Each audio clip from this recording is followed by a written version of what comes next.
ሰላም የተከበራችሁ የቻናላችን ተከታታዮች፣ በድጋሚ ለሌላ የፊልም ግብዣ ተገናኘን። የዛሬው የፊልም ግብዣችን የሆነው በ1996 ለእይታ የቀረበውን ክራይም አክሽን ይዘት ያለውን ደ ሰብስቲቲዩት ፊልም ነው። ታሪካችንን ከመጀመራችን በፊት ፈቃደኛ ከሆኑ ቻናላችንን ላይክ፣ ሰብስክራይብ እንዲሁም ሼር አድርጉ። ታሪካችን ሲጀምር ሼልና በርሱ የሚመራ ወታደራዊ ቡድን በአንድ ላይ ተሰብስበው በመመልከት ነው። ሼልም ከተወሰኑ ጊዜያት ቆይታ በኋላ ወታደራዊ ተልዕኳቸውን ሳይጨርስ ወደ መኖሪያ ቤቱ ይመለሳል። ቀጥሎም ባለው ትዕይንት አንድ የሁለተኛ ደረጃ ትምህርት ቤት እንመለከታለን። በዚያም ከፍተኛ አመፅ ከመኖሩ ብዛት ትምህርት ቤቱ መማሪያ ስፍራ ሳይሆን የአደንዛዥ እጽ ማከፋፈያ ነበር የሚመስለው። በትምህርት ቤት ውስጥም ኬኦዲ የሚባል የማፊያዎች ቡድን አንድ ልጅ በከፍተኛ ሁኔታ እየደበደቡ ጉዳት እያደረሱበት ነበር። በዚህ መሃል ጄን የምትባል አስተማሪና ሼርመን የሚባል መምህር በጸቡ መሃል በመግባት የተማሪዎቹን ድብድብ አስቆመው ጉዳት ሲደርስበት የነበረውን ልጅ አድኖታል። እርሱ ግን የእነርሱን እርዳታ እንደማይፈልግ አስመስሎ ይነግራቸዋል። መምህር ጄንም የጋንግስተሮቹ ቡድን መሪ የነበረውን ጁዋንን እንደ እናት ቀረብ ብላ እየሄደበት ካለበት የአመፅ መንገድ መለስ ብሎ አይምሮውን በመጠቀም ትምህርቱ ላይ ትኩረት ቢያደርግ ለእርሱ የተሻለ እንደሆነ ልትመክረው ትሞክራለች። ጁዋን ግን በሚያንቋሽሽና በሚያጥላላ መንገድ እየጮኸባት ምንም እንደማይመለከታትና ምክሯንም እንደማይቀበል ነግሯት ትቷት ይሄዳል።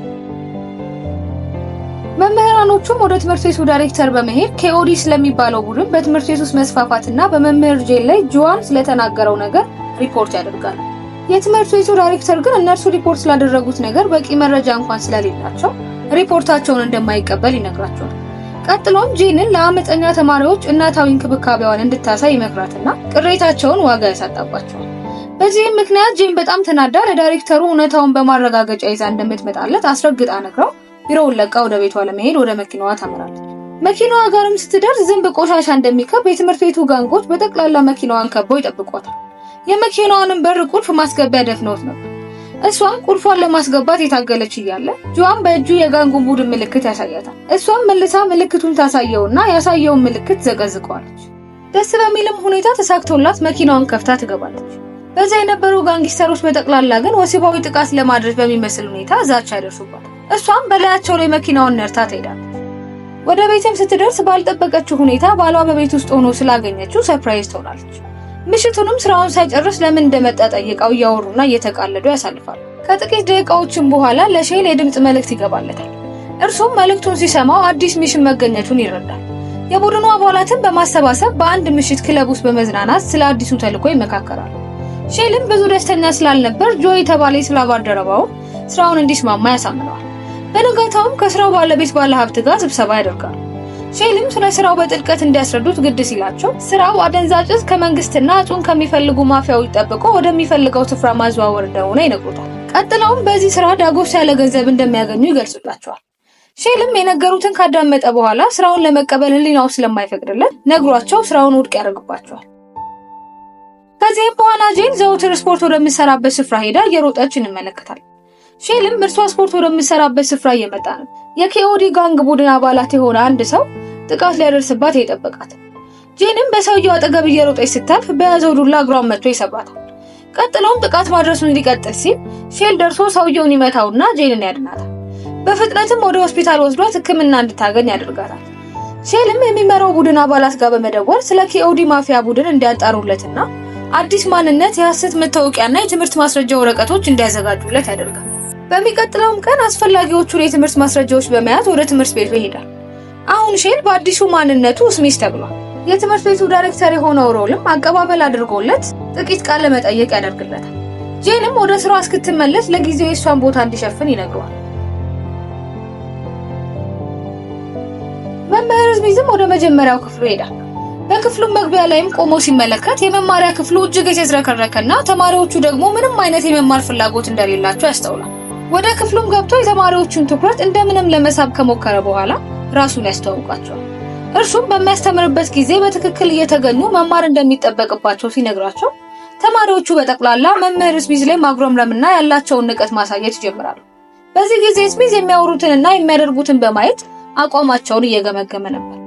ከተወሰኑ ጊዜያትም በኋላ ስሚዝ ወደ መምህራን ማረፊያ ክፍል ሲሄድ መምህር ሼርመንና ላይብረሪስቷን ሃናን ይተዋወቃል። በዚያም ስፍራ ተቀምጠው ሲጫወቱ ስሚዝ በትምህርት ቤት ውስጥ ኬኦዲ የሚባል ማፊያ ቡድን እንዳለ መረዳቱን ይነግራቸዋል።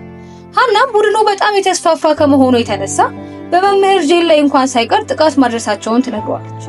ቀጥላም ሌላ ጥሩ ፍንጭ ሰጥቷለች። ይህ ቡድን በትምህርት ቤቱ ዳይሬክተር ሮልም ጭምር ድጋፍ እንደሚደረግለት ትነግረዋለች። መምህር ሼርማንም ቀጥሎ ዳይሬክተሩ እዚህ የወንጀል ቡድን ውስጥ ይሳተፋል ብሎ እንደማይጠረጥርና ምክንያቱ ደግሞ ዳይሬክተር ሮል የፖሊስ አባል በመሆኑ ምክንያት እንደሆነ ይነግራቸዋል። ስሚዝም ዳይሬክተሩን ማናገር እንዳለበት ይሰማውና ወደሚገኝበት ይሄዳል። በንግግራቸውም ስሚዝ ላይብረሪስቱ ሀና ያለችው ለእውነት የቀረበ መሆኑን ከሮል አኳኋን ሁኔታ መረዳት ይችላል። ንግግራቸውም በእርስ በርስ ሽሙጥ የተሞላ ነው። ከዚህ በኋላ ስሚዝ የሚመራው የተልእኮ ቡድን አባላት የተኩስ ልምምድ በሚያደርጉበት ስፍራ በመሄድ ያገኛቸውና ስለ ኬኦዲ ማፊያ ቡድን በትምህርት ቤት ውስጥ መስፋፋቱን ይነግራቸዋል። በጋራ በመሆን በትምህርት ቤቱ አቅራቢያ የማፊያ ቡድኑን እንዴት መከታተል እንዳለባቸው እቅድ ያወጣል። በነጋታውም ስሚዝ ወደ መማሪያ ክፍል በመግባት ስለ ቪየትናም ታሪክ ማስተማር ይጀምራል። ፊቱንም ወደ መጻፊያው ቦርድ አዙሮ እያስተማረ እያለ ቴ የተባለ የማፊያ ቡድን አባል የሆነ ተማሪ ወረቀቶችን በአንድ ላይ ጨብጦ ጀርባውን ለመምታት ይወረውርበታል። ስሚዝ ግን ንቁ ወታደራዊ ንቃት ስላለው ወዲያውኑ ዞሮ የተወረወረውን በእጁ ይዟል። በከፍተኛ ኃይል መልሶ ወደ ቴ ሲወረውረው ግንባሩን አግኝቶት ይወድቃል። በክፍሉ ውስጥም የነበሩ ተማሪዎች በከፍተኛ ሁኔታ ይደነግጣሉ። ቴ ከወደቀበት በመነሳት ስሚዝን ለመደብደብ ሲያቃጣው በጀርባው ዞሮ እጁን ጠምዝዞ እያስጨነቀ ስርዓት ይዞ እንዲማር ያስጠነቅቀዋል።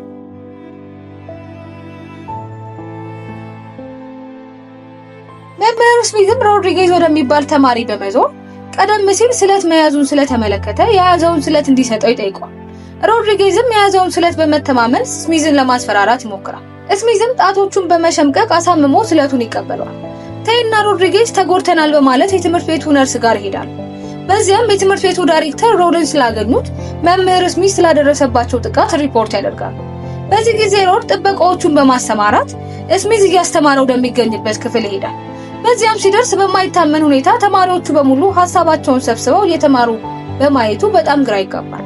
ከዚህም በኋላ የኬኦዲ ቡድን መሪ የሆነው ሉቃስ ሊገድለው እንደሚችል ነግሮ ያስፈራረዋል። የዕለቱ ትምህርትም ተጠናቆ ተማሪዎቹ ወጥተው ወደ የቤታቸው ሲሄዱ ስሚዝ በማይታዩ ቦታዎች ላይ ድብቅ ካሜራዎችን ይገጥማል። በዚህም በቀላሉ ሮልን መከታተል ይችላል። ሮልም ስለ ስሚዝ አንዳች ነገር ትከሻው ስለከበደው የቀደመ መረጃዎቹን ማገላበጥና ማጣራት ይጀምራል። ነገር ግን ያገኛቸው አብዛኞቹ መረጃዎች በስሚዝ እና በሚመራው ቡድን አባላት ሆን ተብለው የተዘጋጁ የውሸት ወረቀቶች ነበሩ። በቀጣዩም ትዕይንት ስሚዝ ሚስቱን ጄንን ከሆስፒታል ወደ ቤቱ ሲያመጣት እንመለከታለን። ቀጥሎም ወደ ትምህርት ቤት በመሄድ እንደ ልማዱ ወደሚያስተምርበት ክፍል ገብቶ ማስተማር ይጀምራል። ሉካስም ከጓደኞቹ ጋር በመሆን አርፍደው ወደ ክፍሉ ይገቡና ይቀመጣል። መምህር ስሚዝም ሉካስ አርፍዶ መምጣቱ ጥፋት እንደሆነና እንደሚያስቀጣው ይነግረዋል። ሉካስም እያሾፈ በማስተማሪያ ቦርዱ ላይ 10 ጊዜ ይቅርታ ብሎ እንደሚጽፍ ይነግረዋል። ስሚዝም 100 ጊዜ እንዲያደርገው ቀጠን ያለ ትዕዛዝ ይሰጠዋል። ሉካስም በቦርዱ ላይ መጻፉን እየቀጠለ ስሚዝ ማስተማር ይጀምራል። የሚያስተምረውንም ነገር ተማሪዎቹ ተመስጠው ይከታተላል። ሉካስም ቅጣቱን ይጨርስ። ስሚዝም ክፍለ ጊዜው ስላበቃ ትምህርቱን ይጨርስና ተማሪዎቹን ይሰናበታቸዋል። ተማሪዎቹ ግን ከወጡ በኋላ ስሚዝ በክፍሉ ውስጥ ብቻውን ይቀመጣል። ሮልም ወደ ስሚዝ በመምጣት ሉካስን ኃይል በመጠቀም ማናገር እንደሌለበት ይነግረዋል። ቀጥሎም ቀጠሮ አስይዞ እንደሚያናግረው ይነግረውና ይሄዳል። ወዲያውኑም በትምህርት ቤቱ መጸዳጃ ሄዶ ሉካስን ያገኘዋል። ስሚዝንም ጥቃት እንደሚያደርስበት ይነግረዋል። ደስ በሚል ሁኔታ ግን ስሚዝ በየቦታው ባስቀመጠው ካሜራ ታግዞ ሮልና ሉካስ ያቀዱትን እቅድ ያውቁባቸዋል። ጊዜውም ደርሶ የሉካስ ቡድን ጥቃት ለማድረስ ስሚዝ ወዳለበት ሲመጡ ስሚዝ ቀድሞ በላይብረሪ ምቹ ቦታ ይዞ እየጠበቃቸው ነበር። እነርሱም ከመምጣታቸው በፊት ስሚዝ ካደረገው ልብስ ስር ጥይት መከላከያ አድርጎ ይዘጋጃል። እነ ሉካስም ከትምህርት ቤቱ ጥበቃዎች ጋር ወደ ላይብረሪው ይመጣሉ። ስሚዝም ሳያዩት ከኋላ መጥቶ አንደኛውን ጥበቃ ያንቀውና ሽጉጥ ጭንቅላቱ ላይ ይደቅንበታል። ቀጥሎም ጥበቃው ላይ እንዳይተኩስ ከፈለጉ ሽጉጣቸውን በአንድ ስፍራ ላይ አስቀምጠው እጅ በእጅ እንዲቀድሙት ይነግራቸዋል። እነርሱም ስሚዝን ጨምሮ ሽጉጣቸውን በአንድ ስፍራ አስቀምጠው ድብድብ ይገጥማሉ። ስሚዝ ግን ወታደራዊ ብቃቱን ተጠቅሞ አንድ በአንድ ያጠቃቸዋል። ይባስም ብለው በመስኮት በኩል ወደ መሬት እንደ ዕቃ ይወረውራቸዋል። በመጨረሻ ግን አንደኛው የስሚዝን ሽጉጥ ወስዶ ደረቱ ላይ ተኩሶ ይመታዋል። ሉካስና ልጁም ስሚዝ ወድቆ ሲያዩት የገደሉት ስለመሰላቸው ትተውት ይሄዳሉ። ሉካስም አብሮት ያለውን ልጅ ላይብረሪስቷ የሆነችውን ስትመለከተው ገድሏት እንዲመጣ አዝዞት ይሄዳል። ልጁም ሴትዮዋን ሊገድላት ሽጉጡን ሲያቀባብል ስሚዝ ከየት መጣ ሳይባል ደርሶ ይመታውና ሴትዮዋን ያድናታል። ከደበደበውም በኋላ እንደ ልማዱ በመስኮት በኩል ወደ መሬት ይወረውረዋል። ሉካስም በጣም በአግራሞት ስሚዝን ይመለከተዋል። ስሚዝም ምንም እንዳልተፈጠረ ልብሱን አስተካክሎ ከትምህርት ቤቱ ሲወጣ ሮል ይመለከተውና ሞቷል ተብሎ ተነግሮ ስለነበር በጣም ይደነግጣል። የማፊያ ቡድኑ አባላትም ወሳኝ ገንዘብ የሚያገኙበትን የአደንዛዥ እጽ ሽያጭ ድርድር ሊያደርጉ ሲሄዱ ጆይ ለስሚዝ ደውሎ ይጠራውና ተከትሏቸው ይሄዳል። ገንዘቡንና እጹን ሊለዋወጡ ሲሉ ስሚዝ የኬኦዲ አባላትን፣ ጆይ ደግሞ ገዢዎቹን ይይዟቸዋል። ባልተጠበቀ ሁኔታ ግን የነስሚዝ ቡድን አባል የነበረ ሰው ሳያስቡት መጥቶ የስሚዝን ሽጉጥ ይቀበሏል። ሰውየውም ባንዳ ሆኖ ለኬኦዲ ቡድን የሚሰራ ነው። ጋንግስተሮቹም ከስሚዝ ጋር ድብድብ ይጀምራሉ። መጀመሪያ ላይ ስሚዝ ላይ ጉዳት ቢያደርሱበትም ስሚዝ ጨዋታውን ቀይሮ ይደበድባቸውና ያሸንፋቸዋል። ለኬኦዲ ባንዳ ሆኖ ይሰራ የነበረውንም የነስሚዝ ቡድን አባል እያስመሰለ እንጂ ባንዳ እንዳልሆነ እንረዳለን። እነስሚዝም አደንዛዡን እጽ በባህር ላይ ጥሉትና ገንዘቡን ይዘው ይሄዳሉ። በነጋታውም ጠዋት ሮል ልጁን እያስጠና እያለ በባህሩ ውስጥ ፖሊስ ሌሊት አደንዛዥ እጽ ማግኘቱን በዜና ይሰማል። የአደንዛዥ እጹ ገዢም ለሮል ይደውልለትና ገንዘቡን ካልመለሰ እንደሚገድለው ይነግረዋል። ሮልም ወደ ትምህርት ቤቱ ሄዶ ሉካስን አንቆ ገንዘቡን እንዲመለስ ያስፈራረዋል። ከትንሽ ቆይታ በኋላ ግን ለገንዘቡ መጥፋት ተጠያቂ ስሚዝ መሆኑን ይገነዘባል። ስሚዝም የትምህርት ቤቱን ድምጽ ማጉያ በመጠቀም ተማሪዎቹ የፈለጉትን ያህል ፒዛ እንዲመገቡ በነፃ እንዳቀረበላቸው ያሳውቃቸዋል። ይህም የሆነው በአደንዛዡ እጽ ገንዘብ ነበር። ተማሪዎቹም ከሰማይ እንደወረደ መና በነፃ ያገኙትን ፒዛ ይዘብቱበታል። ስሚዝም ስለ ጉዳዩ ለመምህር ሼርመን ያሳውቀዋል። በማፊያዎቹም እንቅስቃሴ ላይ ሮል እጁን እንዳለበት ይነግረዋል። ሮል ለአደንዛዥ እጽ ገዢ ደውሎ ገንዘቡን የወሰደው ስሚዝ መሆኑን ይናገራል። ከመሸም በኋላ ስሚዝ ወደ ቤቱ ሲጓዝ የአደንዛዥ እጽ ገዢ ሰዎች ስሚዝን ተከታትለው ይደርሱበትና ይተኩሱበታል። ስሚዝም እነርሱን ለማምለጥ ብሎ አስበው መኪናውን በደመ ነፍስ ያዞ ወደ አንድ መኖሪያ ቤት ሄዶ ተጋጭቶ በዛው ይቀራል።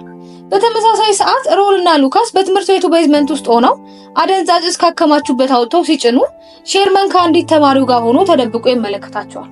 ሼርመንና ተማሪውም የሚሆነውን ከተመለከቱ በኋላ ወደ ኋላ ሲያፈገፍጉ ሮል የሰው ጥላ በመመልከቱ ይከታተላቸዋል።